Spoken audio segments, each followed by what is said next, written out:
अनुभव कीजिए। अगर आप लड़की हैं, महिला हैं, तो खासकर अनुभव कीजिए, या फिर अगर आप पुरुष भी हैं तो भी अनुभव कीजिए कि आप आईसीयू में पड़े हुए हैं। आप कुछ बोलने की हालत में नहीं हैं, आप कुछ ज़्यादा सोचने समझने की हालत में नहीं हैं, आप विरोध जताने की हालत में नहीं हैं, आप बेहोश हैं, आप गंभीर हालत में हैं। और इसी बीच आपके साथ कोई एक शख्स या कोई इंसान भी एक ऐसी हरकत करे जिसकी कल्पना आपने सपने में भी नहीं की होगी। वो आपके साथ डिजिटल रेप करने की कोशिश करे, कैसा महसूस होगा। और ये मामला अब जो सामने आया है इसने सबको शर्मसार कर दिया है, क्योंकि ये मामला हरियाणा के गुरुग्राम के मेदांता अस्पताल से सामने आया है, जो कि बहुत ही मशहूर अस्पताल है पूरे देश का। देश भर से लोग यहाँ पर अपना इलाज कराने आते हैं।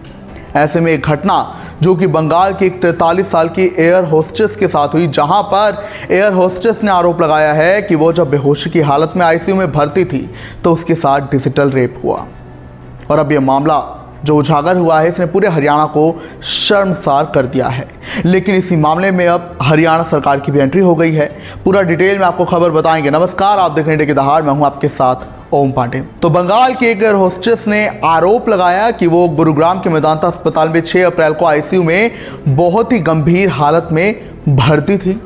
वो कुछ भी सोचने समझने की हालत में नहीं थी, वो अस्पताल में लेटी थी। 6 अप्रैल को ही रात 9 बजे नर्स उसके कपड़े बदल कर जाती हैं, उसकी चादर बदल के जाती है, और वो अभी ज़्यादा कुछ सोचने समझने की हालत में नहीं थी। एयर होस्टेस ने कहा कि मैं बस अर्ध चेतन अवस्था में थी, यानी कि मैं सुन पा रही थी लेकिन रिएक्शन नहीं दे पा रही थी। उसने कहा कि रात को 9 बजे ही 2 नर्स वहां पर मौजूद थी। तभी एक शख्स आता है और वो उसके बारे में डिटेल लेना शुरू करता है। लेकिन इसी बीच वो शख्स उसके वेस्ट बैंड यानी कि कमर बंद का साइज पूछता है, जिसके बाद नर्स कुछ बोल पाती उसके पहले उस शख्स ने चादर में हाथ डाल दिया, ऐसा एयर होस्टेस ने कहा है। और एयर होस्टेस ने भी कहा है कि उस शख्स ने उसके प्राइवेट पार्ट को छुआ, उसके अंदर उंगली इंसर्ट की, जिससे उसके प्राइवेट पार्ट से खून निकलने लगा।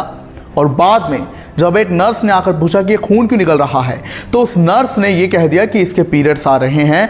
वो इसके बाद डर गई, क्योंकि मेरे साथ तो डिजिटल रेप हुआ था। मैं भले ही विरोध नहीं कर पाई, मैं भले ही रिएक्शन नहीं दे पाई, मगर मैं सब कुछ सुन और समझ पा रही थी। इसके बाद 13 अप्रैल की शाम को उसे अस्पताल से छुट्टी मिल गई और बाद में उसने अपनी सारी दुखभरी दास्तां अपने पति को बताई, जिसके बाद उसके पति ने डायरेक्ट 112 को फ़ोन किया और सारी घटना के बारे में सूचित किया। और बाद में एफआईआर भी इस मामले पर दर्ज कराई गई है। लेकिन अब जिस किसी ने भी इस मामले के बारे में सुना है वो शर्मसार हो रहा है कि कैसे एक महिला के साथ, जब वो उस हालत में थी कि जिसकी कल्पना हम नहीं कर सकते, वो कुछ सोच समझ नहीं पा रही थी, तब उसके साथ ये घिनौनी वारदात कर दी गई। उसके साथ डिजिटल रेप किया गया। आपकी जानकारी के लिए बता दें कि डिजिटल रेप हम उसे कहते हैं जब कोई व्यक्ति जो है अपने पैर की उंगलियों या फिर हाथों की उंगलियों या फिर किसी भी वस्तु से आपके जो प्राइवेट एरिया होता है, प्राइवेट पार्ट होते हैं, या फिर आपके शरीर के किसी भी अंग को गलत तरीके से छूने की कोशिश करे, वो आपके साथ गलत गतिविधियां करे, आपको यौन उत्पीड़न के लिए मजबूर करे, उसे डिजिटल रेप कहते हैं। और ये कानून दिल्ली में हुए जघन्य निर्भया रेप कांड के बाद बना था।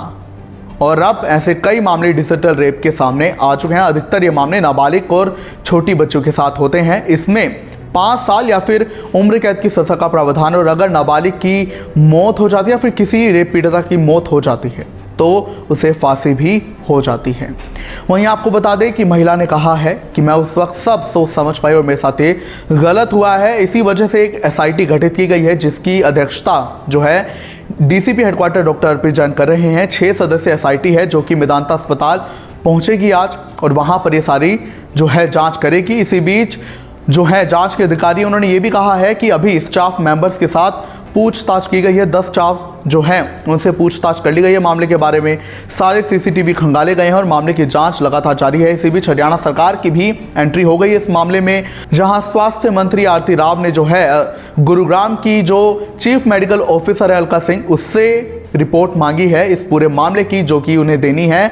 और ये पूरा मामला तलब किया जा रहा है क्योंकि मामला बहुत ही ज़्यादा जघन्य है। इसके पहले भी आपको बता दें एक मामला ये भी सामने आया था भारत का, जहां जो है एक महिला जो कि अपने बीमार पति को लेकर जा रही थी एम्बुलेंस में, वहां पर एम्बुलेंस चलाने वालों ने उसके साथ रेप किया था। तो ऐसे कई मामले सामने आए हैं जो अपने आप में ये दुख भरी दास्तां बयां करते हैं, और ऐसे में एक महिला के साथ ऐसा हो जाना अपने आप में जो है शर्मसार करता है। और अगर ये मामले में, क्योंकि अभी जांच चल रही है, और अगर ये मामला ज़रा भी सच्चा हुआ, एक भी सच्चाई हुई, तो अपने आप में बहुत सवाल खड़े करता है और शर्मसार करता है। क्या कुछ आप कहेंगे, हमें ज़रूर बताएं।